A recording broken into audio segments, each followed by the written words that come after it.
Time now for Inside Out, as we're joined by SNY MLB Insider Andy Martino from Yankee Stadium. And Andy, baseball's need to attract a younger audience is a popular conversation.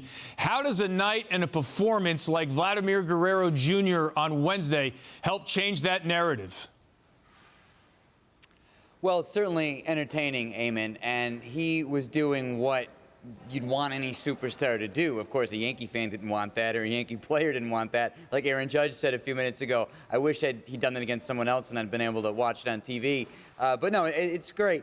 And he took over the game both on offense and then by making that great catch and that line drive at the end of the game on defense in a way that an NBA star can take over a game, right? Like we know that when LeBron had those horrible Cavs teams, he could still somehow put them on his back and lead them to the finals. It doesn't work like that in baseball usually. As we all know, it's a team sport. Guy only bats 4 times a game, maybe 5. A pitcher only starts every 5 days, so it's hard for one baseball player to take over a game. But that's what we saw in this particular game, and it was just kind of a wow moment watching Guerrero do everything that he was able to do tonight after, as you said, getting spiked in the hand early in the game. Yeah, that's a good point. You'll see the third home run, and you're right. That's the exclamation point. Then wait, no, they'll play to end the game. That's your exclamation point. I'll turn to the Yankees now. Gerrit Cole with his second straight no decision to start the season. Certainly not dominant once again. What's he missing from his arsenal right now? Well, to hear him tell it and to hear Aaron Boone tell it, he's building up. There was a short spring training, as we all know, and that every pitcher's dealing with, and that in the first start against Boston, Cole really struggled with fastball command out of the gate and then went to his secondary pitches to have some success over his final couple of innings. In this game, he felt better. He started with his secondary pitches, some off speed, then he felt pretty good about his fastball.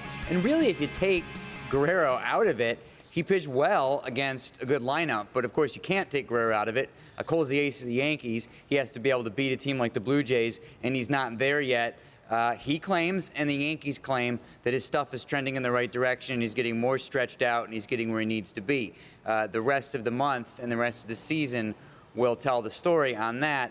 But as of right now, the stuff has been crisp and not crisp. It's just kind of come in and out, and it's been out enough where he's been able to hang enough pitches to give up runs and not be dominant, like the slider in the first inning to Guerrero that just hung right middle of the plate. Yeah, hearing you say if you take Guerrero out of it, there's that old line about the Titanic and the iceberg. Good pitching matchup on Thursday with Gausman going up against Severino and the Yanks looking to salvage a sweep. Andy Martino, thanks for joining us here on Sports Night.